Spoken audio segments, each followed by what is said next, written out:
மக்களுக்கு நல்லது பண்றதுக்கு அரசியலுக்கு வாங்கடா, கொள்ளை அடிக்கிறது கொலை பண்றதுக்கு அரசியலுக்கு. உலக தமிழர்களுக்கு வணக்கம். நாய் ஊழ விட்டுச்சுன்னா இளவு உழுவோம் அப்படிம்பாங்க. ஆந்த கத்துச்சு அப்படின்னாலும் எங்கேயாவது சாவு உழுவோம் அப்படிம்பாங்க. கழுத கத்துச்சுன்னா மழை வரும் அப்படிம்பாங்க. காக்கா கத்துச்சுன்னா யாராவது விருந்தாளி வருவான் அப்படிம்பாங்க. ஆனா திமுகவோட கூட்டணி கட்சிகள் இல்ல திமுகவோட கூட்டணியில இருக்கக்கூடிய கொத்தடிமைகள் இவங்க எல்லாமே கருத்த பண்ணி மாதிரி கத்துனாங்க அப்படின்னாலே திமுக தோக்க போகுது அப்படின்னு அர்த்தம். நாம இதுதான் தொடர்ச்சியா பேசிக்கிட்டு இருக்கோம். திமுக ஜெயிக்க போகுது, திமுக ஜெயிக்க போகுது, திமுக ஜெயிக்க போகுதுன்னு எல்லாருமே ஓட்டு பெட்டியை உடைச்சி எண்றதுக்கு முன்னாடியே சில்லறைய வாங்கி பாக்கெட்ல போட்டுக்கிட்டு திமுகவுக்கு விசுவாசமா ஒரு கூட்டம் குலைச்சிக்கிட்டு இருக்கு. அதாவது இந்த சின்னவர் படம்னு ஒரு படம் வந்துச்சு பாத்தீங்களா, பழைய பிரபு படம். அதுல கவுண்டமணி மீன் பிடிக்க போய் என்னத்தையோ பிடிச்சி இழுத்தாருவாரு. வலையில இருக்கிறது என்னன்னே தெரியல.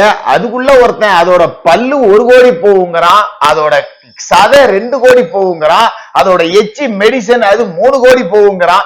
ஏன்டா இப்படி கத்துறீங்க அப்படின்னு சொன்னா கடைசியில பாத்தீங்கன்னா வலையில இருந்து செந்தில் தான் எந்திரிச்சு வருவாரு. அது மாதிரிதான் நம்ம ஊடகங்கள் எல்லாமே. ஆளுக்கு 5-10 வாங்கி பாக்கெட்ல போட்டுக்கிட்டு ஒருத்தன் திமுக 200ங்கிறான், ஒருத்தன் திமுக 210ங்கிறான், ஒருத்தன் திமுக 180ங்கிறான்.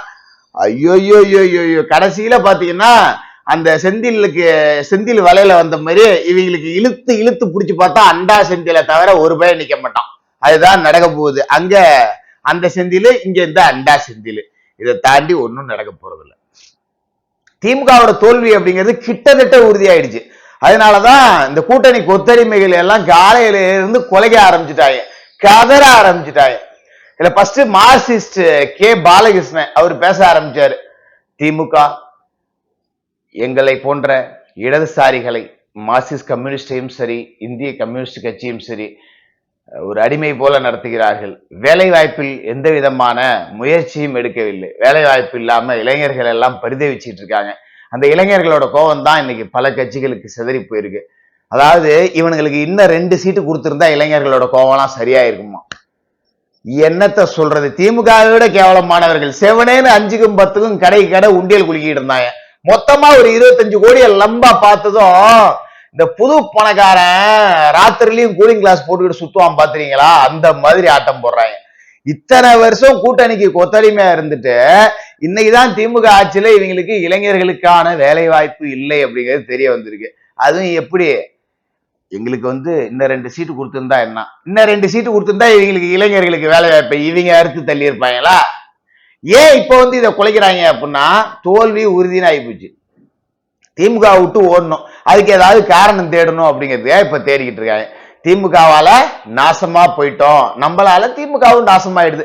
ரைட், ஓகே, நீங்க 2 பேருமே நாசமா போகிறதுக்கு உண்டான தகுதியானவர்கள் தான்.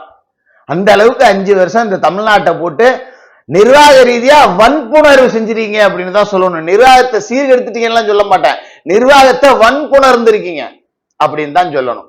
அவ்வளவு கேவலமான ஒரு ஆகச்சிறந்த கேவல ஆட்சி அப்படிங்கிறத கொடுத்துட்டு இன்னைக்கு தோத்த பிறகு முதலையிட்ட மோதிட்டு முக்காடா போட்டு போற நீனு அப்படிங்கிற அளவுக்கு கதறிட்டு இருக்காங்க.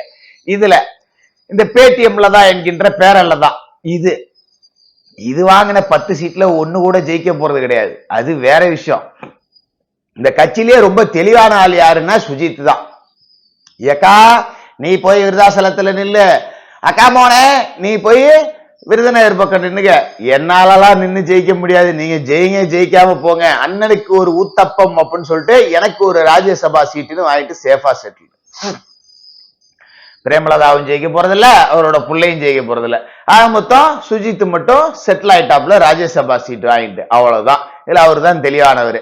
இதுல 10மே பாடையில தான் போகுது, வாங்கின 10ம். இதுல இந்த அம்மா பேட்டி கொடுக்குது என்னன்னு, அமைச்சரவையில் பங்கு பெறுவது குறித்து மே 4ஆம் தேதி தான் முடிவு செய்யும். அதுக்கு என்ன அர்த்தம், திமுகவுக்கு பெரும்பான்மை கிடைக்கல அப்படின்னா இவங்க அமைச்சரவையில் இடம் கொடுத்தாதான் ஆதரவு கொடுப்பாங்கன்னு அர்த்தம்.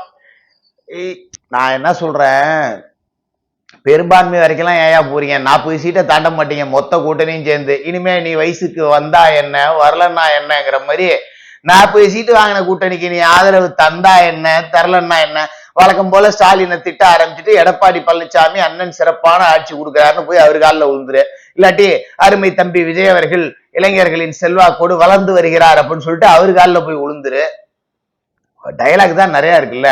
விஜய் அவர்களின் ஆரம்பகால சினிமா வாழ்க்கையில் உதவியதே கேப்டன் தான் என்பதை அருமை தம்பி மறந்துவிடக் கூடாது அப்படின்னு சொல்லி ஊருட்டு எனது அருமை தம்பி அப்படின்னு நீ பட்டு ஆரம்பி பின்னாடியே விஜய பிரபாகரன் வந்து கேப்டன் அப்போதே சொல்லி இருக்கிறார், எனக்கு குருநாதர் விஜய் அவர்களின் தந்தை S.A. சந்திரசேகர் தான் என்று. சிறுவயதிலிருந்தே நான் அவர்களை மாமா என்றுதான் அழைப்பேன். விஜய் அவர்களும் எனக்கு மாமாவை போன்றவர் தான். எனக்கு தாய் மாமா சுஜித் வேறு இல்ல, விஜய் வேற இல்லைன்னு சொல்லி போய் அங்க விழுந்துருங்க. ஆப்ஷன் தான் இருக்குல்ல, எதுக்கு அமைச்சரவைன்னு இந்த துரந்தர் பேட்டிஎம் பிரேமலதா அப்படிங்கிறது உருட்டிக்கிட்டு இருக்கு அப்படிங்கறதையும் நீங்க தெரிஞ்சுக்கலாம். தோல்வி உறுதி அப்படிங்கிற வெளிப்பாடுதான். இதுல காங்கிரஸ் மேலிட பொறுப்பாளர் கிறிஸ் ஜோடங்கர் அந்த ஆளு கூட்டணி ஆட்சியில நாங்க பங்கெடுப்போம். உனக்கு ஏன் இங்க கூட்டணியில ஆட்சி தரேன்னா, நீ ஒட்டுமொத்த தமிழர்களையும் கொண்டு குவிச்ச பாவத்துக்கு தமிழ்நாட்டுல நீங்க மண்ணோட மண்ணா போறதை நாங்க பார்த்துக்கிட்டு தான் இருக்க போறோம். என்னைக்கு ஈழத்தமிழர்களை நீங்க தொட்டீங்களோ, கடைசி தேர்தல தான் இந்த 2009 ஆட்சிக்கு வந்தீங்களா, அதுதான். அதோட உங்க காங்கிரஸ் கட்சி நாசமா போச்சா? இன்னும் நீங்க வேரோடி மண்ணோட நாசமா போறதை நாங்க பார்த்து ரசிச்சுக்கிட்டே இருப்போம். கண்டிப்பா காங்கிரஸ் இல்லாத பாரதம் அப்படிங்கறத பிஜேபி உருவாக்குதோ இல்லையோ, நாங்க அதுக்காக தவம் கிடக்கிறோம். காங்கிரஸ் இல்லாத பாரதம், காங்கிரஸ் இல்லாத தமிழக சட்டமன்றம், விடுதலை சிறுத்தைகள் இல்லாத சட்டமன்றம், இதெல்லாம் நாங்க பார்க்கணும் அப்படின்னு தவம் கிடக்கிறோம். கடைசியா திமுக இல்லாத தமிழ்நாடும் அப்படிங்கிறதும் நடக்கும், திமுக இல்லாத சட்டமன்றம் அப்படிங்கிறதும் நடக்கும். என்ன அடுத்து இப்ப இந்த வாட்டி தோத்துட்டா காங்கிரஸ் கண்டிப்பா வெளியே போயிடுவாங்க. ஜெயிச்சுட்டாலும் ஜெயிக்கிறதுக்கு வாய்ப்பு இல்லை. ஜெயிச்சா கூட்டணி மந்திரி சபை இவங்களுக்குள்ளேயே வெறிநாய் கடிச்சுக்கிற மாதிரி கடிச்சுப்பாங்க. அதையும் பார்க்க தான் போறோம். நாசமா போக போறீங்க. அதுல எனக்கு ரொம்ப சந்தோஷம். நான் happy, I am very happy அப்படிதான் நம்ம எடுத்துக்கிறோம். இதுல காங்கிரஸ் இந்த கதையா, இதுல விசிகா பல இடங்களில் தேர்தல் பணிக்குழு போட்டிருந்தாலும் கூட விடுதலை சிறுத்தைகள் சில தொகுதிகளில் அந்த தேர்தல் வேலையை ஒழுங்கா செய்யல. அதாவது உள்குத்து வேலை பார்த்தோங்கிறத பச்சையா சொல்லியிருக்காரு திருமாவளவன், வேற ஒண்ணும் கிடையாது. நான் இதுதான் பல நாளா சொல்லிட்டு இருக்கேன். விசிகாவினருக்கு இந்த தேர்தலில் கொஞ்சம் கூட ஈடுபாடு இல்ல. ஆள் இல்லாத காங்கிரஸுக்கு 28 சீட்டு, அன்னக்காவடியா போன தேமுதிகவுக்கு 10 சீட்டு, ஓரளவுக்கு முரட்டு முட்டு கொடுத்துக்கிட்டு இருக்கிற திருமாவளவனுக்கு 8 சீட்டா. ஐயோ, இதை கேட்க நாதி இல்லையா? அம்பேத்கர் பிள்ளைங்களுக்கு இப்படி ஒரு நீதியா? சமூக நீதி எங்க போச்சு? அப்படிலாம் நம்ம கத்திக்கிட்டு இருந்தோம்ல. இது எல்லாமே விசிகா தொண்டர்களுக்கு பிடிக்கல. விசிகா தொண்டர்கள் ஆப்ப சொருவ போறாங்க அப்படின்னு நான் பல நாளா சொல்லிட்டு இருந்தேன்ல. இப்ப திருமாவளவன் ஒத்துக்கிட்டாரு. இதை நாம வெளியில சொல்லியிருந்தோம்னு வச்சுக்க, இந்த சிறுத்தைங்க நம்மள கடிச்சிருப்பாடுங்க. எத்தனை பிசிஆர் கேஸ் எந்தெந்த ஸ்டேஷன்ல கொடுக்கலாம் அப்படின்னு சொல்லிட்டு நம்ம மேல பொய் கேஸ் போறதுக்கு ஒரு பெரிய தனிப்படையை அமைச்சு நம்மளுக்கு ஒரு குழு அமைச்சு வச்சிருப்பாங்க. ஏன்னா ஏற்கனவே எனக்கு அப்படியெல்லாம் அமைச்செல்லாம் போட்டிருக்காங்க. அதெல்லாம் நான் முறியடிச்சுதான் இங்க வந்து உட்காந்து பேசிட்டு இருக்கேன். இப்ப திருமாவளவனே சொல்லிட்டாரு, மூஞ்ச எங்க வச்சுப்பீங்க சொல்லுங்க தம்பிங்களா, சொல்லுங்க. அப்ப எங்கேயுமே விசிகாவினர் வேலை செய்யல அப்படிங்கிறது அப்பட்டமா தெரியுது. விசிகாவினருக்கு திமுகவும் வேலை செய்யல, தேமுதிகவுக்கு விசிகா வேலை செய்யல, கம்யூனிஸ்டுகளுக்கும் திமுக வேலை செய்யல. பல இடங்கள்ல இது உள்குத்து பிரச்சனை.